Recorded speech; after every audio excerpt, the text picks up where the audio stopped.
그래서 안타깝게도 24년 경제는 고물가라는 숙제를 해결하지 못한 채 경기 침체를 지속하는 스태그플레이션이죠.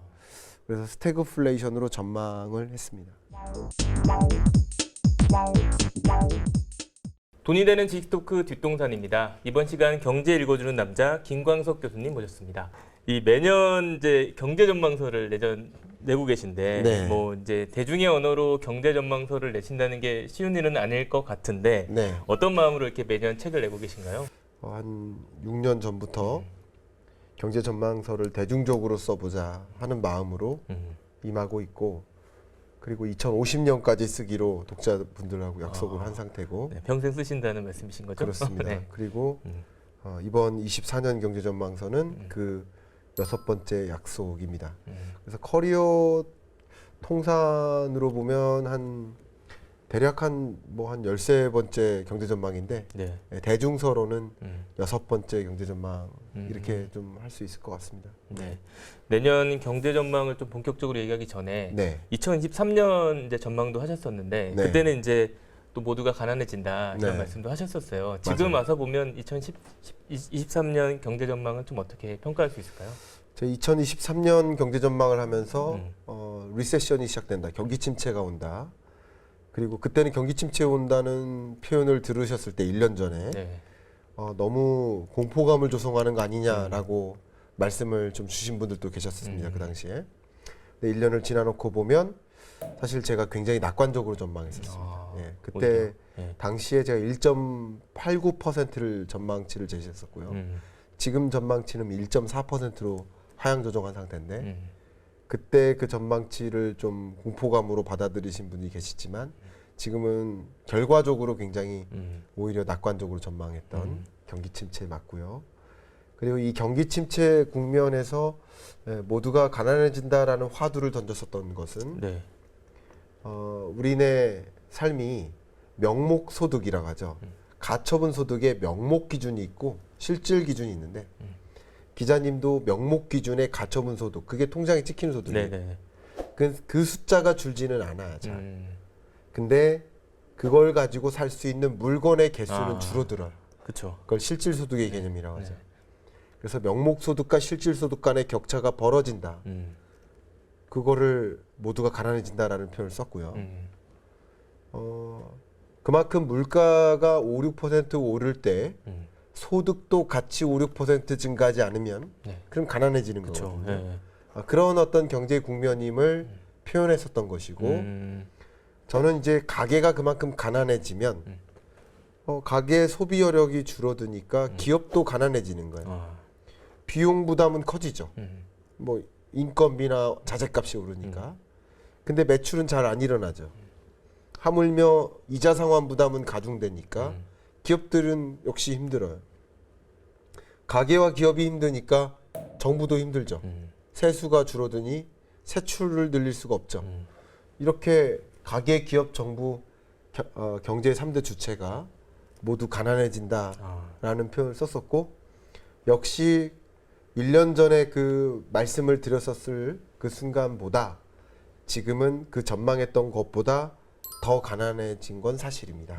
그래서 그때 전망했던 것보다도 더 명목 소득과 실질 소득 간의 격차가 벌어졌고요. 굉장히 안타까운 것은 그렇게 되지 않길 바랬는데 명목 소득조차 줄었습니다. 그러니까 우리네 가구 약 2천만 가구의 평균 명목 기준의 근로 소득이 줄어들죠. 그런 현상까지 나타났으니까 뭐 저는 이제 가난해진다라는 말씀을 드리는 게 아니라, 그래서 내핍점이라고 표현했죠. 네네. 내핍점이라고 표현해 본 이유는 가난함을 이겨내야 한다. 인내할 내, 궁핍할 핍. 그래서 가난함을 이겨내야 하는 해다라고 23년을 말씀드렸었고, 지금 여러분들 중에 또 많은 독자분들 중에 저한테 이제 피드백 주시기를, 그때 그 말씀해 준 조언 때문에 그래도 잘 버텨낼 수 있었다 이렇게 말씀해 주시는 분들이 계셔서 굉장히 감사하고, 그 감사한 마음으로 또 그런 마음 담아서 24년 전망서를 준비했습니다. 힘겹게 네. 버텼는데, 지금 책 제목을 보니까 2024년 앞에 예. 스태그플레이션이라고 붙었어요. 네. 더 이제 마음이 좀 무거워진 것 같은데 네. 어떤 의미에서 이제 이 제목을 붙이셨나요? 네. 그 이미 그 앞부분에 그 프롤로그를 읽어보셨지만 네. 그 맨 시작하는 첫 문장을 가지고 정말 많이 고민했어요. 근데 그 첫 문장이 오르막 올라왔는데 또 오르막이다. 아, 이렇게 시작을 했어요. 네. 그러니까 2023년 경제가 지독하게 어려웠거든요. 근데 안타깝게도 24년 경제는 더 어려울 수 있다. 근데 2023년에 처음 오르막을 만나면 체력이 있으니까 그냥 올라갈 수 있는데 지금 완전히 방전됐거든요. 그렇죠. 다 온 것 같은데 네. 또 올라가야 되니까. 근데 또 올라가야 되니까 참 더 힘들 수 있겠다 이런 생각이고요. 2023년에 이 고물가가 숙제였는데 그 고물가라는 숙제를 해결하지 못한 채 24년을 맞이하는 거예요. 근데 2023년부터 시작됐던 경기 침체가 24년에도 지속돼요. 더구나 이 중동 불안 문제, 네. 전쟁 문제가 또 생기면서 물가를 더 상방 압력을 주고 경기에는 좀 더 하방 압력을 주는 그런 요인이 또 등장한 거예요. 네. 그래서 안타깝게도 24년 경제는 고물가라는 숙제를 해결하지 못한 채 경기 침체를 지속하는 스태그플레이션이죠. 그래서 스태그플레이션으로 전망을 했습니다. 그럼 앞으로 이제 스태그플레이션이 우리나라 경제에 온다는 의미라고 봐야 될까요? 네, 글로벌 경제 관점에서는 아, 22년, 23년 경제는 인플레이션 경제, 그죠? 근데 23년까지는 인플레이션 경제였어요. 왜냐하면 23년 글로벌 경기는 경기 침체라고 정의에 부합한다고 판단하지 않습니다. 근데 정의에 부합하는 수준, 세계 경제 성장률에 잠재 성장률 전망치가 있으면 그게 대략 3.8% 정도 되거든요.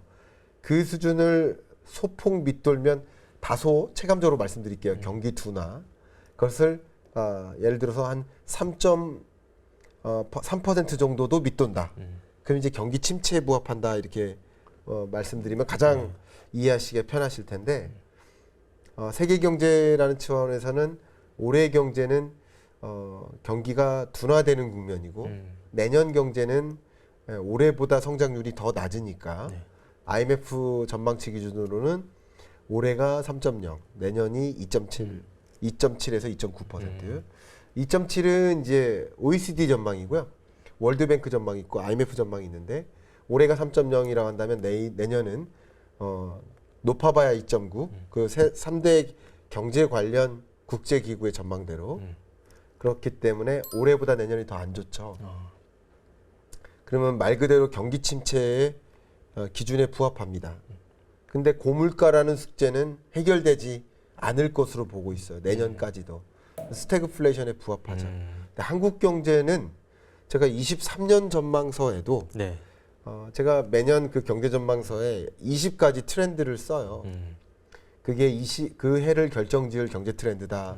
이렇게 표현을 하고 있는데 23년 전망서에 2023년 한국 경제 트렌드로서 스태그플레이션이 온다라고 했는데 한국 경제는 스태그플레이션에 이미 진입한 상태. 예. 네. 23년이 스태그플레이션이고요. 한국 경제는 4년도 마찬가지. 글로벌 경제라고 보면은 24년이 스태그플레이션이고 그렇게 해야 정의에 부합할 것 같다 이렇게 생각합니다. 네. 또 2024년을 23년은 내핍점을 말씀하셨고 네. 4년은 이제 상흔점이라는 표현을 쓰셨어요. 네. 아까 지금 말씀하신 그 흐름 속에서 상흔점은 어떤 의미를 좀 봐야 될까요? 네. 상흔점에서 상흔은 상처의 흔적이라는 표현인데요.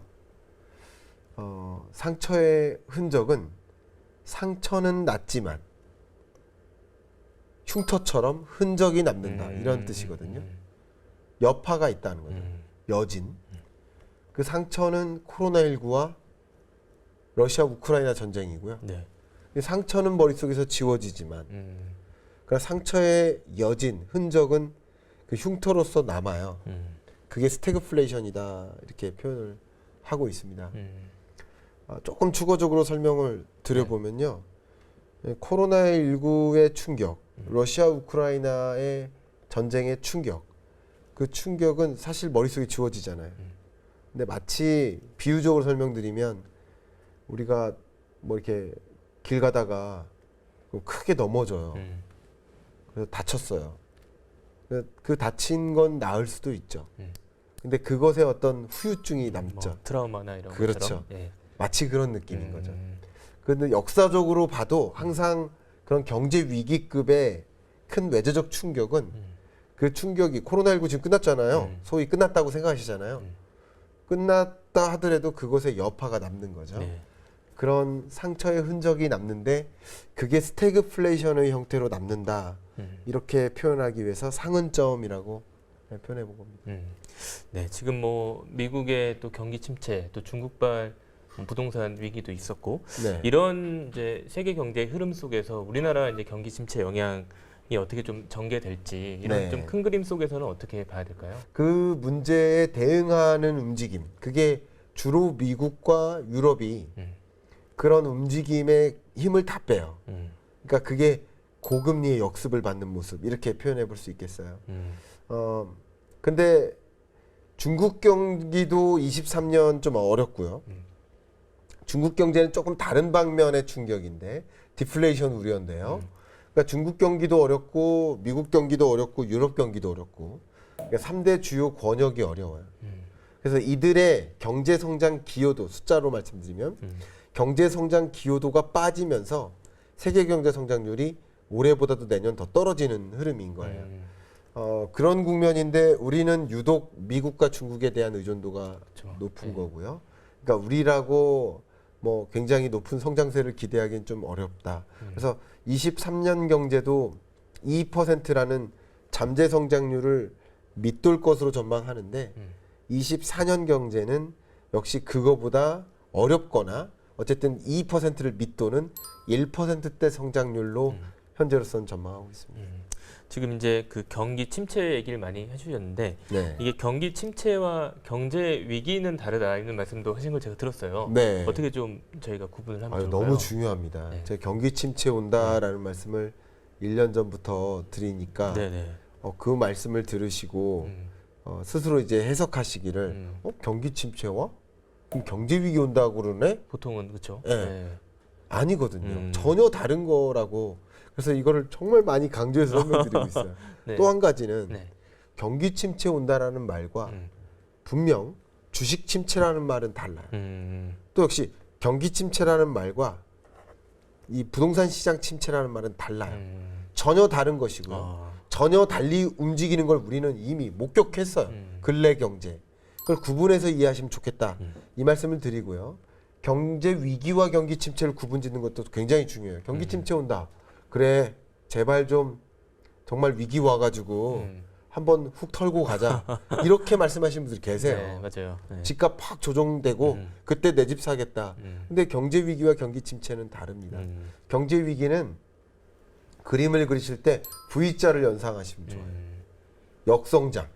V자로 움푹 패였다가 돌아가는 거. 네. 이게 보통 경제 위기의 모습이고요. 경제 성장률의 흐름이. 근데 경기 침체 때는 L자로 계속 꺼져요. 그러나 경기 침체라고 해서 마이너스 성장하는 건 아닙니다. 마이너스 성장하는 게 경제 위기예요. 그리고 우리 근래 통계청의 그 GDP 통계를 집계한 이래로 1960년 이래로 우리 경제가 역성장한 거, 마이너스 성장한 거 딱 3번 있어요. 아. 1980년 5.1 쇼크 이후에 마이너스 1.6% 성장합니다. 우리 한국 경제가. 경제 위기예요. 그리고 IMF 외환 위기 때 마이너스 5.1%로 역성장합니다. 경제 위기예요. 그리고 2020년 팬데믹 경제 위기 때 네. 마이너스 0.7%로 역성장합니다. 3번 역성장하는 경제 위기가 그렇게 자주 올 수가 없는 겁니다. 예, 그냥 성격적으로도 그래요. 네, 그렇죠. 그렇게 일단 먼저 말씀드리고요. 경기 침체는 L자로 꺼져가는데 L자로 꺼져가는 게 역성장은 아니에요. 그러니까 올해도 1.4% 성장하니까요. 그래도 1%대 성장, 그 정도 언저리로 성장 속도가 가속화되게 둔화된다. 네. 이게 경기 침체로 좀 받아들이시면 좋겠고요. 그게 그렇게 좋은 게 아니라는 것도 말씀드리겠습니다. 보통 이제 그렇게 말씀하시면 그래도 어쨌든 성장하는 거 아니냐 맞아요. 이렇게 얘기를 할 수 있을 것 같아요. 맞아요. 네. 그래도 성장하는 건 맞습니다. 네. GDP 규모가 늘어나는 건 사실입니다. 그러니까 어떻게 경기 침체 국면에 왜 부동산 가격이 올라요? 라는 질문에 대해서 마치 경기 침체가 역성장하는 것으로 경제 위기로 받아들이시고 그렇죠. 예. 근데 경기 침체도 성장하는 건 맞아요.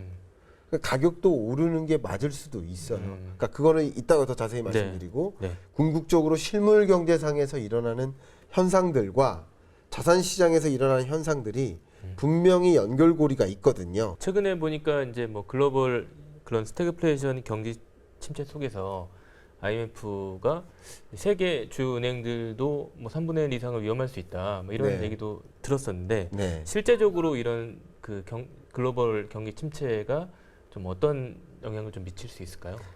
우리가 23년에 정말 이례적인 일들을 정말 많이 경험했어요. 가장 대표적으로 실리콘밸리뱅크 사태라든가 크레딧 스위스 사태라든가 중국의 비구이 위안 헝다 사태 이런 것들이 가장 이례적인 일 중에 하나라고 생각해요. 자주 등장하는 일이 아니니까 이례적이죠. 그렇죠. 예. 근데 그런 일을 경험했었을 때 그 근본적인 배경은 쉽게 말하면 금리가 높아서예요. 채권 금리가 높아서예요. 채권 금리가 높아진다는 얘기는 채권 가격이 떨어진다는 얘기예요. 그러면 은행들이 보유하고 있는 은행들이 자금을 마련해서 채권을 투자하고 있거든요. 근데 채권 가격이 떨어져요. 물론 은행이 보유한 채권들이 만기까지 보유만 할 수 있으면 문제가 안 돼요. 지금 손실이 있다 하더라도 예를 들면 주식을 5만 원에 샀는데 주가가 예를 들어 4만 원으로 떨어졌어요. 지금 손실 중에 있는 건 맞아요. 다만 실현된 손실은 아니죠. 그렇죠. 예. 미실현 손실인 거예요. 근데 주식을 파는 시점에 5만 원짜리가 4만 원 떨어졌다가 다시 6만 원으로 되면 그러면 손실은 아니에요. 근데 주식으로 비유했지만 채권도 약간 비슷한 게 만기까지만 보유하면 손실이 실현되는 건 아니에요. 근데 지금 돈 달라고 막 뱅크론이 일어나요. 그러면 채권을 팔아서라도 돈을 돌려줘야 돼요. 그러면 미실현 손실을 감당해서까지 쉽게 말하면 미실현 손실을 실현시켜 가면서까지 돈 달라는 것을 갚아나가야 되는 현상이 생겼었던 거죠. 네. 뱅크런인 거죠. 뱅크런이 집중되지 않았다면 그런 실제 이런 실리콘밸리 뱅크 사태가 일어나지는 않았을 수 있다고 생각해요. 근데 어쨌든 그렇다고 해서 일이 해결된 건 하나도 없다. 무슨 말이냐? 금리 높잖아요. 채권 금리 또 높잖아요. 특히 이 11월 중반까지는 우리가 안도할 수 없는 게 미국의 셧다운이 실현될 수 있거든요. 실현될 수 있고 실현되지 않더라도 셧다운 오는 거 아니야 하는 걱정이 집중될 수 있어요. 그렇죠. 예. 그때 또 채권 금리가 올라갈 수 있습니다. 그럴 때마다 은행들이 결국 많은 채권을 보유하고 있는 그 채권의 가격이 현저히 떨어지다 보니까 불안한 뭐 투자자나 저축자들이 돈 돌려줘 할 때 그럼 제2의 실리콘밸리 뱅크 사태 같은 것들이 일어날 수 있다는 거죠. 그러니까 그런 식으로 본질적으로 그런 우리가 이례적인 일들을 23년에 경험했는데 하나도 제대로 해결된 건 없어요. 그냥 그 만기까지 터지지 않도록 그 터지는 시점을 지연시켜 놓는 역할밖에 안 했어요. 그거는 중국의 부동산 개발업체들의 사태들이라든가 우리나라 경제에 있는 뭐 부동산 PF를 비롯한 각종 금융부실 문제 이것도 해결된 게 하나도 없어요. 해결된 게 없지만 그냥 만기를 연장하는 그런 종류의 방식으로 그냥 그 지켜보자. 좀 시간을 끌자. 이런 방식이거든요. 근데 채권 금리가 더 높게 고물가 고금리가 장기화되면 장기화될수록 더군다나 국제 유가가 치솟고 중동 불안 문제로 만약에 그렇게까지만 더 전개되면 그러면 그런 문제들이 다시 생겨날 수 있죠. 그러니까 그런 글로벌 금융 불안, 경기 침체 이런 현상들은 결과적으로 또 다른 위협적인 요인을 반복시킬 수 있겠다. 그런 것들은 실물 경제적으로 좀 걱정이 되는 대목이라고 볼 수 있겠습니다. 앞으로 뭐 고물가와 이 고금리 상황 어떻게 좀 전개될지 한번 정리를 해주시면 어떨까요? 네. 일단은 네. 물가 문제 같은 경우는 제가 책에다가는 스티키 인플레이션이라고 표현했어요. 네. 스티키하다, 끈적끈적하게 잘 안 잡히는 고물가가 오래된다 이런 느낌이죠. 네. 스티키가 이렇게 손을 딱 짚었는데 아, 여기에 네. 무슨 그 뭐죠? 본드가 있었던 거예요. 본드가 안 흘렸어. 떨어지는. 근데 뗄는데 안 떼지는 이안 떼지는 그게 약간 스티키하다라는 개념인데 물가가 잘 안 잡히는 거예요. 더군다나 복병이 생겼잖아요. 중동불안. 그렇죠. 네. 그게 어떤 식으로 확전되느냐 여부에 따라서 또 물가 상승률을 안정적으로 떨어뜨리지 못하게 만드는 또 다른 어떤 걸림돌로 작용할 수 있어요. 근데 그 중동불안 사태가 없다 하더라도 이 물가 상승률은 어쨌든 떨어지긴 떨어지겠지만 목표하는 물가 상승률 2%에 부합하게까지는 안 떨어질 것이다라는 게 공통된 주요 국제 기구들의 글로벌 인플레이션에 대한 전망입니다. 그리고 오히려 뭐 7월 달에 전망했을 때보다 10월 달이 아니면 6월 달에 전망했을 때보다 9월 달이 그 물가 상승세에 대한 흐름이 더 생각보다 끈적끈적하게 안 잡히는구나 이렇게 진단하고 있었어요. 그 진단은 뭐 아직도 더 나빠졌으면 나빠졌지 더 좋아졌다 물가가 빨리 잡힐 것이다 이렇게 전망할 수는 없는 상황이에요. 고물가는 장기화되죠. 근데 저도 23년 전망할 때도요 23년 연내에 기준금리 인하는 있을 수 없다 단언했거든요. 단언한 이유는 바로 물가 때문이에요. 고물가 잡으려고 금리 인상한 건데 고물가가 안 잡혔는데 어떻게 금리를 인하합니까? 상식적으로 금리 인하할 수 있는 시점이 아니다. 23년은. 그렇게 말씀을 드려왔었고 역시 지금도 24년을 봤을 때 고물가라는 그 숙제가 해결되지 않는 한 금리를 인하하기는 어렵겠다. 물론 월별 물가 상승률 기준으로 이렇게 또 추산을 해보면 네. 연간 물가 기준으로 2%까지 안 떨어지지만 2% 중반까지 연간 물가를 전망해 본다면 연말 약 10월, 11월, 12월 이 정도 4분기 정도에 근접해 갈수록 목표하는 물가 상승률의 근처에 올 수는 있습니다. 그러니까 목표하는 수준에 오거나 그쯤 되면 기준금리를 인하할 수는 있어요. 근데 기준금리 인하를 그때쯤에 한다 하더라도 못하거나 한다면 한두 차례, 많으면 두 차례 이렇게 생각하고 있는데 있다면은 이제 4분기가 될 가능성이 높겠죠. 그렇게 전망하는데 어쨌든 24년 상당 기간 동안에는 기준금리를 인하하지 않은 채 한동안 계속 유지되겠구나. 고금리가 장기화되겠구나. 그래서 고물가, 고금리, 장기화 이렇게 전망하고 있습니다. 이 고물가, 고금리, 또 저성장 이런 국면 속에서 네. 네, 교수님께서는 뉴 레짐의 시대라고 말씀을 하셨어요. 네. 어떤 의미일까요? 뉴 레짐이라는 표현은 새로운 체제, 다소 비슷한 용어는 뉴 노멀 이런 느낌인데요. 그러니까 고물가, 고금리가 장기화되고 그러다 보니 고물가, 고금리가 성장에는 하방 압력을 주죠. 네. 하방 압력을 주는 저성장을 더 고착화시키죠. 고물가, 고금리, 저성장이 장기화되고 고착화된다. 그게 오히려 경제적으로는 새로운 체제가 된다. 네. 그래서 뉴 레짐의 시대 이렇게 표현을 했고요. 근데 이 단어를 장착하는 게 굉장히 중요합니다. 지금 자산 시장을 논하려고 하잖아요. 네네네. 이 자산 시장을 논할 때 이걸 장착하느냐 아니냐는 엄청난 차이가 있습니다. 제가 이 말씀 드려볼게요. 네네. 일단은 리얼 이코노미, 실물 경제와 캐피털 마켓, 이 자본 시장을 구분짓는 거 굉장히 중요합니다. 두 가지를 구분지어 놓고 이루어지는 어떤 현상을 예측하는 게 굉장히 중요합니다. 왜 이런 말씀을 드리냐면 특히 2020년부터 더 이코노미스트에서 뭐라고 강조했냐면 메인 스트리트과 월 스트리트 간의 갭이라는 표현을 썼어요. 이게 뭐냐면 the gap between Wall Street and Main Street이라는 표현이겠죠.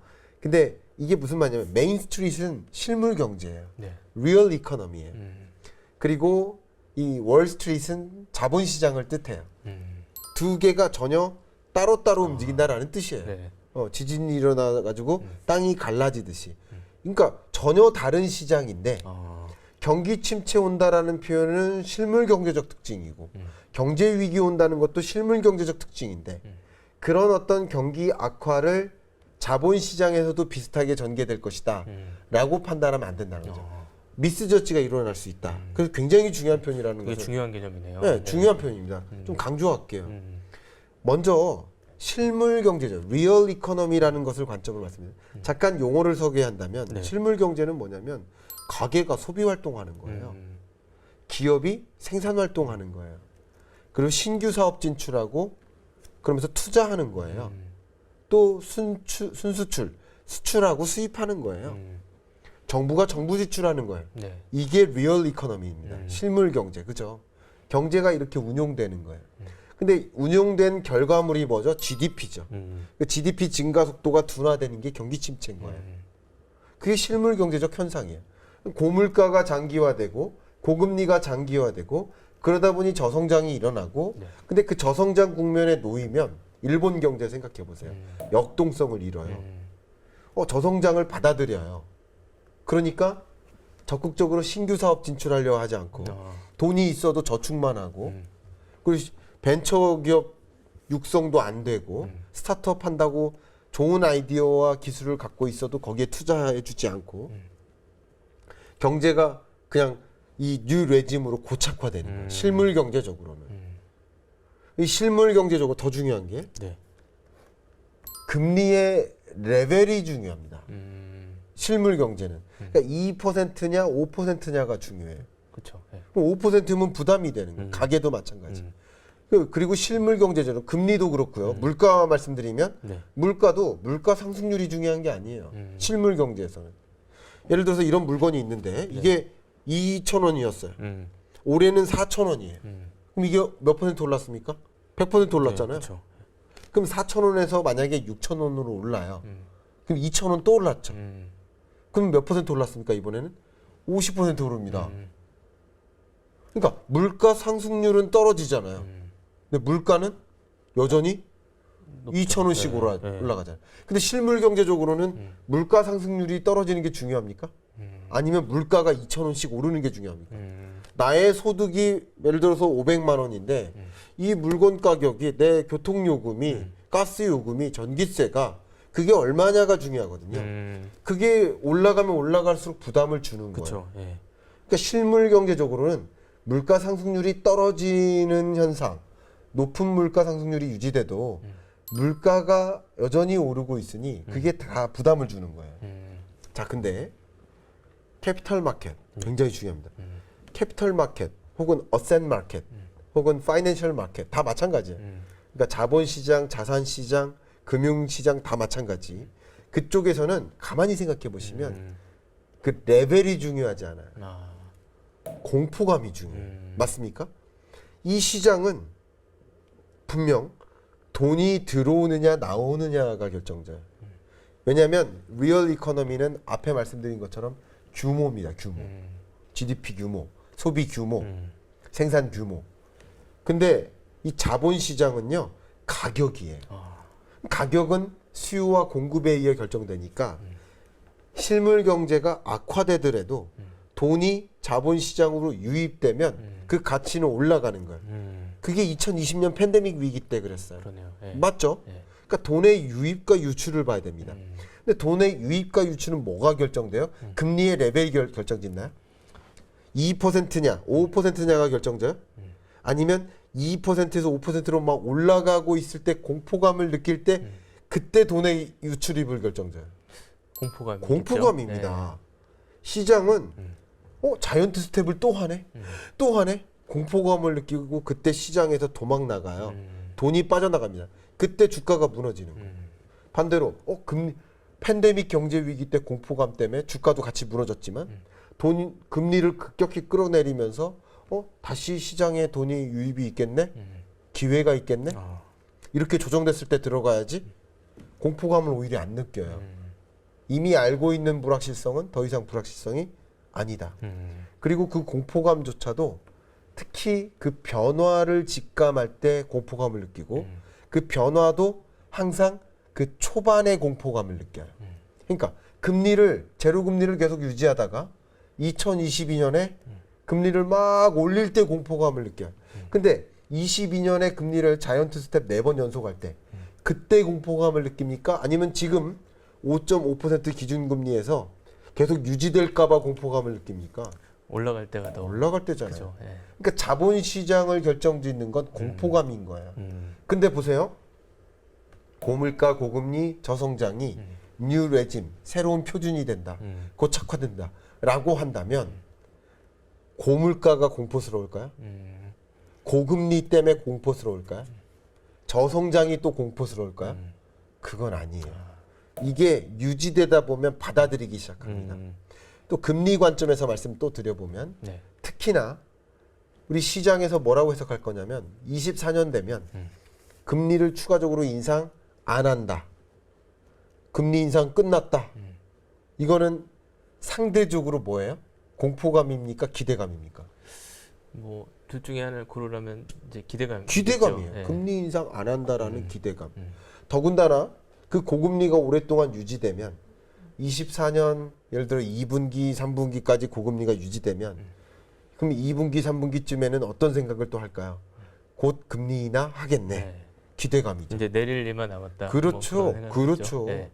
그 기대감이 시장에 돈을 더 유입시킬 수 있기 때문에 실물 경제는 뉴 레짐일 때 더 안 좋지만 이 자본 자산 시장에는 더 긍정적인 기운이 있을 수 있습니다. 그런 것들을 좀 구분짓고 네. 접근하실 필요가 있지 않을까 저는 이런 생각을 하고요. 마지막으로 이게 뉴 레짐이 왜 중요한지 네. 한번 또 설명드려볼게요. 마지막으로 지금 금리가 높습니까? 낮습니까? 지금은 높다고 높죠. 봐야죠. 예. 지금 금리가 왜 높다고 생각하세요? 낮았을 때랑 비교를 하니까. 정확하십니다. 예. 예. 그 낮았을 때가 음. 20년, 21년이에요. 음. 그러니까 20년, 21년에 낮은 금리를 만날 때 22년에 화들짝 놀라는 거예요. 그게 기준이었기 때문에. 그렇게 놀라면서 주식시장에서 이탈하는 거예요. 22년 내내. 근데 이 높아진 금리가 23년 체제가 됩니다. 그리고 그 금리가 계속 유지됩니다. 그러면 24년쯤이 되면 다시 기준이 되는 금리가 뭘까요? 그러면 23년에 만난 금리예요. 그렇죠. 예. 그러니까 지금 이 금리를 새로운 기준으로 받아들일 가능성이 있어요. 그걸 장착하기 시작해요. 네. 오히려 지나놓고 보니 20년, 21년 금리가 이상한 거였어. 그게 이례적인 금리였어. 오히려 지나놓고 보니 24년의 이 금리가 그렇게 높은 금리도 아니야. 네. 역사적으로 보면. 네. 이런 생각을 하는 거죠. 음. 그런 생각이 결과적으로 이 뉴 레짐을 받아들이게 수용하게 만들어요. 공포감을 안 느끼게 만들어요. 그렇다고 해서 금리의 레벨이 높으니 네. 여러분들이 나 대출 적극적으로 받아서 집 사겠다 이런 열풍이 일어나진 않습니다. 물론 그러나 제가 시장을 보시는 굉장히 중요한 잣대 포인트는 뭐냐면 나와 같이 시장이 움직이지 않을 수 있다. 내 생각처럼 움직이지 않을 수 있다. 라고 생각하시는 게 굉장히 중요한 포인트라고 생각합니다. 무슨 말이냐? 저도 제 채널을 운영하고 있고 네네. 여러분들로부터 댓글을 확인해요. 가끔 한탄하시는 분들이 계십니다. 아니 지금 이렇게 높은 금리에 네. 10억을 어떻게 대출받으라는 말인가. 맞아요. 네. 그렇기 때문에 시장이 부동산 시장이 강하게 움직일 수는 없어요. 근데 죄송한 표현입니다만 10억, 20억을 대출 받아야만 집 사는 게 가능하신 그 잠재적인 수요층 입장에서는 죄송하지만 그분들의 여건처럼 시장이 움직이는 건 아니라는 거예요. 왜냐하면 그런 분도 분명 계세요. 네네. 그러나 나는 그냥 한 1억이나 그 미만만 대출 받아도 그래도 집 살 수 있습니다 하는 또 근로소득자도 그쵸. 계세요. 네. 또 어떤 분들은 정말 5천억 이상 현금성 자산을 그냥 통장에 그렇죠. 네. 장착하고 계시고 이제 부동산 가격이 반등하고 있고 이 정도 금리는 높은 금리 아니야 라고 생각하시는 분들은 더 높은 수익성을 찾아서 돈을 이동시킬 수 있습니다. 시장을 보는 잣대는 나의 입장, 나의 호주머니 입장이 아니라 나와 관련 없는 사람들 혹은 나랑 전혀 다른 사람들도 이 시장에 구성이 되어 있어서 시장은 나랑 관련 없이 움직일 수 있겠구나 하면서 시장을 보시는 게 저는 더 좋지 않을까. 그래서 시장을 이해하시고 나의 여건과 비교하면서 어떻게 대응할지를 고민하시는 게 맞지. 나의 여건만 보면서 시장은 이럴 거야라고 이렇게 단정 짓는 것은 좀 위험할 수 있겠다. 이렇게 굉장히 조심스럽지만 그렇게 저는 조언을 드리고 싶습니다. 대표적인 또 이제 자산 시장 중에 하나가 이제 말씀하셨지만 부동산이잖아요. 네. 그래서 지금 그런 상황 속에서 이제 변곡점이 좀 지났다는 말씀도 하셨었고 네. 앞으로 좀 이 집값 변화에 대한 시나리오를 좀 정리해 본다면 어떨까요? 네. 예. 집값이라는 것은 한동안 방향성을 타면 그 방향성대로 움직이는 특징이 있다라고 그 시장을 정의하고 있고요. 네. 그래서 저는 가마솥 같다라고 표현을 많이 합니다. 그리고 뭐 전에도 저 이 자리에 출연해서 네. 전국 평균 아파트 매매 가격이 계속 마이너스 등락률을 보이다가 플러스로 반등할 것이다라고 말씀을 드렸었고 실제 7월 말일 기준으로 전국 평균 아파트 매매 가격은 마이너스 등락률에서 플러스 등락률로 바뀌었습니다. 그리고 그 점을 우리는 변곡점이라고 할 수 있어요. 네. 근데 강한 상승세를 보일 것이다 라고 생각은 전혀 하지 않습니다. 강한 상승세를 보일 만한 그런 부동산 시장의 모습은 전혀 아니에요. 그 말씀하신 대로 여전히 금리는 높다라고 인식하는 분들이 또 계시기 네네네. 때문에 전반적으로 모두가 대거 매수세로 전환되는 흐름은 아니에요. 그런 흐름으로 연결되긴 또 힘들어요. 더군다나 고물가가 생각보다 더 장기화될 수 있다라는 그런 관측을 하게 만드는 변수들이 중동불안 같은 것들이 등장하기 때문에 그래서 더 상승세를 강하게 가져가기는 쉽지 않습니다. 다만 저는 24년 부동산 시장을 전망할 때 이 매매 가격 등락률이 24년 연간 기준으로 플러스를 유지할 것이다라고 생각을 합니다. 그 플러스 등락률이 강할 것이라고 보진 않지만 그래도 미미하게나마 상승 기조를 유지할 것이다 이렇게 보고 있고요. 그렇게 보는 기조의 가장 대표적인 근거는 네. 그만큼 수요가 의외로 반등해서다라고 말씀드릴게요. 그 수요 측면을 볼 수 있는 여러 변수들이 있는데 여전히 그러시죠. 아니 나는 소득이 줄어서 그리고 일부에서도 그런 말씀하셨잖아요. 실질 소득이 줄어드는데 어떻게 수요 측이 반등할 수 있습니까? 그러니까 그런 계층도 계시고요. 자산가들도 계신 거예요. 그리고 평균적으로 그렇다는 것이지 이 5천만 국민이 다 그렇다. 그쵸, 예. 2천만 가구가 다 그렇다라는 뜻이 아니에요. 그렇기 때문에 모두가 수요세로 연결된다기보다는 그 중에 일부가 수요세로 연결되는데 그 일부는 구매 여력이 있으신 분들인 거예요. 네. 근데 구매 여력이 있다고 해서 다 매수세로 연결되는 건 아니고요. 구매 여력 곱하기 구매 의사가 바로 수요입니다. 그렇죠. 예. 곱하기라고 표현한 이유는 구매 여력은 있는데 구매 여력이 없으신 분도 계시죠. 근데 있는 분도 계시단 말이에요. 근데 구매 여력이 있으신 분들 중에 구매 의사가 높아지면 네. 구매 의사가 3이었다가 10으로 만약에 바뀌면 그러면 수요 측은 늘어나는 거예요. 근데 구매 여력이 예를 들어서 1에서 10이라고 했을 때 종전에 예를 들어서 10이었어요. 근데 지금은 5로 줄었어요. 5로 줄어도 구매 의사가 만약에 1이었는데 10으로 바뀌면 그러면 곱하기로 했을 때 수요는 더 늘어나는 거예요. 간단한 거 아니겠습니까? 네. 근데 구매 여력이 있는 일부가 구매 의사가 강해졌어요. 왜냐하면 가격이 반등하는 모습을 봤고 반등할 것이라고 스스로 전망하고 혹여나 떨어질지라도 일시적으로 떨어질지라도 올라가는 흐름은 유지할 수 있겠다라고 생각하는 경향, 그런 의사가 발동이 돼서 네. 매수세로 집중되는 겁니다. 그래서 소위 그걸 가장 대표적으로 확인할 수 있는 지표가 주택가격 전망 CSI예요. 오늘의 집값보다 1년 후의 집값이 더 비싸져 있을 거야라고 생각하시는 분들이 반 이상이에요. 한 70% 정도 됩니다. 그것을 보여주는 지표가 100 기준선을 통과해서 위에 있기 때문에 구매 의사가 발동되는 거예요. 그러면 구매 의사가 높아지기 때문에 구매 여력이 축소되더라도 네네. 결과적으로는 수요는 더 많아진다는 것이죠. 그렇게 저는 수요 측면에서 그런 현상을 만들고 그런 현상이 지금 통계적으로는 미분양 주택 건수의 감소로 나타나는 것이라고 볼 수 있겠죠. 네.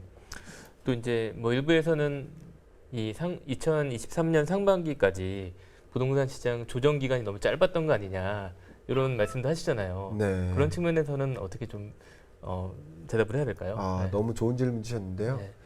답변을 함축적으로 두 가지만 드리겠습니다. 네. 한 가지는요. 부동산 조정 기간이 짧았습니다. 좀 더 길었어야 된다라고 생각을 하시는 우리 구독자분들이 네. 계실 테고요. 네, 네. 근데 제가 이게 뭐 짧아야 된다, 길어야 된다, 그 당위성을 가지고 논하는 게 아니에요. 집값이 조정되어야 된다, 집값이 올라야 된다라는 당위성을 가지고 말씀드리는 게 아니에요. 전망을 하는 겁니다. 네, 네. 그런데 집값 조정 국면이 너무 짧았다. 그러니까 당연히 길어야 된다라고 생각을 하세요. 특히 많이들 비교하시는 게 2008년 글로벌 금융위기와 비교하면서 그쵸. 말씀하세요. 네, 네. 근데 제가 단적으로 말씀드릴게요. 2008년 글로벌 금융위기와 2020년 팬데믹 경제 위기와 상황이 완전히 다릅니다. 완전히 다름을 말씀드릴게요. 금융위기의 경제적 충격은 단기간 안에 제자리로 돌려놓기 어려운 충격이에요. 팬데믹 경제 위기는 상대적으로 팬데믹이라는 부정적 요소가 사라지면 다시 제자리로 돌아가는 요소예요. 네. 특징이 다릅니다. 그래서 2008년 글로벌 금융위기라고 하고요. 금융 시스템이 구조적으로 붕괴된 거고요. 2020년은 팬데믹 경제 위기라고 하는 거예요. 팬데믹이라는 게 사라지면 사라지는 거예요. 특징이 다르죠. 첫 번째. 두 번째 말씀드리겠습니다. 그래서 2008년의 글로벌 금융위기 당시에 금리를 세계적으로 다 제로 금리로 끌어내렸어요. 그리고 그 제로 금리를 한동안 유지합니다. 그때 그 유지되는 기간이 얼마인지 아세요? 언제까지인지 아세요? 2015년 12월까지예요. 굉장히 길었습니다. 그리고 15년 12월이 돼서야 금리를 인상하기 시작했는데 금리 인상 기간이 얼마나 길었는지 아세요? 15년, 16년, 17년, 18년. 그렇구나. 그리고 그 네 4개년 동안 금리를 인상했는데 2015년 12월에 한 번, 16년 12월에 한 번. 굉장히 천천히 1년 만에 한 번 이랬어요. 그리고 16년, 15, 16, 17년에 3번, 18년에 4번. 총 9번을 인상합니다. 4년 동안. 그럼 4년 동안 인상한 기준금리 인상 폭이 2.25%예요. 맞습니까? 0.25씩 9번 했어요. 그러면 그쵸. 2.25% 네, 네. 포인트입니다. 그러니까 4년에 걸쳐서 2.25% 포인트 인상한 이 긴축적 통화 정책의 시대와 2022년부터 23년 동안 금리를 인상한 건 그렇죠. 0.5%에서 5.5%까지 5%를 올렸어요. 긴축의 시대가 짧고 강했어요. 다르죠. 완화의 시대도 20년, 21년까지였어요. 완화의 시대도 짧았고 긴축의 시대도 짧았어요. 다만 그러네요. 임팩트는 더 강했어요. 네. 긴축이 이런 기간이 짧아졌죠. 사이클이 짧아졌죠. 2008년 금융위기 이후 금리를 다 인상한 게 18, 15, 16, 17, 18년인데 10년의 사이클입니다. 완화와 긴축이. 근데 20년, 21년, 22년, 23년 4년의 사이클이잖아요. 완전히 짧아졌죠. 그러네요. 네. 임팩트가 있고. 그런 면에서 부동산 사이클도 20년, 21년에 급등했고 22년에 조정된 겁니다. 22년 중반부터 23년 중반까지 사이클이 짧았죠. 네, 사이클이 짧아진 거죠. 그리고 또 한 가지만 말씀드릴게요. 마지막으로.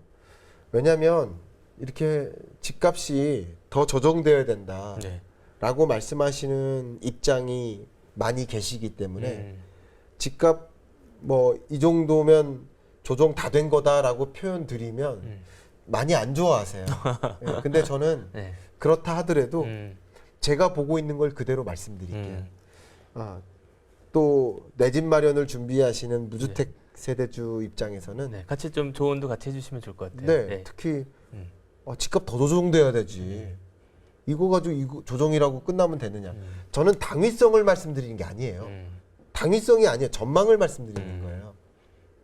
근데 잘 생각해 보세요. 우리 냉철하게, 네. 냉정하게 이 시장을 보면 2022년, 23년 초인플레이션 시대입니다. 그러니까 41년 만에 최고치에 달하는 정말 극히 이상한 고물가를 만난 그 고물가 시대예요. 그럼 고물가라는 뜻은 뭐야? 다른 말로 돈의 가치가 현저히 떨어진 거예요. 그렇죠. 네. 같은 물건을 바꾸는데 아까 2,000원짜리가 4,000원이 됐다. 근데 2,000원밖에 없는데요. 이 책을 이제 못 사는 거예요. 맞죠? 같은 돈을 가지고 같은 물건을 못 사요. 네. 돈의 가치가 떨어진 거예요. 그럼 돈의 가치가 떨어졌을 때 만약에 집의 가격이 부동산의 가격이 똑같이 유지된다고만 가정해 볼게요. 그러면 그 집값은 조정된 겁니까? 아닙니까? 돈을 주고 물건 바꾸듯이 돈을 주고 부동산을 바꾸는 거, 집을 바꾸는 건데 집의 가격은 그대로 유지됐어요. 돈의 가격이 떨어졌는데 예를 들어 10억짜리가 여전히 10억이라고 해볼게요. 네. 그럼 조정된 건가 아닌가요? 조정된 거죠. 네, 그러네요. 네. 상대적으로 조정된 네, 거예요. 상대적으로 보면. 그죠? 네. 그러니까 집값이 안 떨어져서도 조정된 거라고 받아들이시는 게 맞아요. 물가 상승분을 반영해야 돼요. 경제는 항상 상대적인 거고 기회비용을 고려해야 됩니다. 근데 이 와중에 집값이 떨어졌으니 사실은 이것은 10% 조정됐다 하더라도 물가 상승분을 반영하면 굉장히 많이 조정된 거다라고 보실 필요도 있어요. 네네. 제가 그걸 제가 보고 있는 경제적인 관점에서 부동산 시장을 가늠할 때 저는 그렇게 보고 있는데 그 뷰에 동의하신다면 동의하시면 돼요. 그냥 무작정 나는 그 의견이 잘못됐다고 생각하시고 악플 다시는 건 피하세요. 그것은 건전한 생태계를 파헤치는 겁니다. 경제는 이렇게 이해하는 겁니다. 그리고 우리 기자님도 네. 제가 생각하는 부분에 반론을 제기하시면 반론을 제기해 주세요. 네네. 이 부분에 동의를 하시면 동의를 해주셔야 돼요. 왜냐면 이게 너무 경제를 보는 게 사실은 시야가 이렇게 봐야 된다고 봐요. 고물가 기조 속에 돈을 갖고 있었던 돈의 가치는 떨어졌는데 그 돈을 가지고 물건을 도저히 못 사는 거예요, 기존에. 근데 집은 같은 돈을 가지고 더 많이 살 수 있게 떨어진 거잖아요, 어쨌든. 그럼 집값은 얼마나 떨어진 겁니까? 의외로 조정이 많이 된 됐다. 겁니다. 네. 그냥 가격만 보지 마시고요. 물가 상승률을 가지고 고려해서 보시면 됩니다. 그러니까 2020년, 21년은 물가 상승세가 0%대였어요. 우리나라. 2020년에도 물가 상승률이 0%대였어요. 그때 디플레이션을 우려했었어요. 그때의 집값 등락률과 22년, 3년 상반기까지 찾아온 조정 국면의 물가 상승률은 완전히 극명하게 다른 물가 상승률입니다. 그걸 고려한다면 모든 게 다 오르는데 집값만 떨어졌다면 이거는 집값만 조금 떨어진 게 아니라 많이 떨어졌다고 해석하는 게 저는 맞다고 생각해요. 네네. 네, 그래서 그런 면에서 조정 국면을 지나는 것이다. 그렇게 판단을 하고 있고 그렇기 때문에 23년 전망에서도 인플레이션을 전망했고 그리고 그런 수요 측면을 판단했고 공급 측면을 다 같이 판단했기 때문에 반등할 것이다라고 전망치를 냈었고 네. 그런 강하게 상승할 것이라는 말씀은 제가 다 이상 안 드리지만 미약하게나마 상승 기조를 유지해 나갈 것이다. 뭐 일시적으로 떨어지는 국면은 있을 수도 있겠지만 결과적으로 미약하게 0% 이 기준선에 이렇게 근접해서 움직일 것이다. 저는 이렇게 전망하고 있습니다. 네. 방향이 어쨌든 바뀐 건 사실이다 이렇게 봐야겠네요. 그거는요. 네. 금리 높은데 어떻게 그게 방향이 바뀔 수 있습니까? 이렇게 하시는 분도 계시지만 우리보다 기준금리가 더 높다고 얘기하는 2%포인트나 높다고 얘기하는 미국 집값도 지난 5월부로 반등세로 전환했고요. 심지어 지금 9월, 10월쯤에는 미국 집값은 전고점을 갱신했습니다. 조정 국면을 끝나고 네네. 영국 같은 나라도 정말 사상 유례 없는 고금리를 도입했거든요. 근데 역시 집값도 반등세로 전환됐어요. 왜 글로벌 경제가 고금리가 지속되는 가운데 집값이 반등할 수 있습니까? 라는 질문에 대해서 저는 뉴 레짐으로서 설명을 드리겠습니다. 네. 저는 그렇게밖에 해석이 안 됩니다. 네, 알겠습니다. 네, 오늘 여기까지 듣겠습니다. 네. 앞으로 경제 또 부동산 전망하는 데 도움이 되셨으면 좋겠습니다. 오늘 말씀 감사합니다. 감사합니다.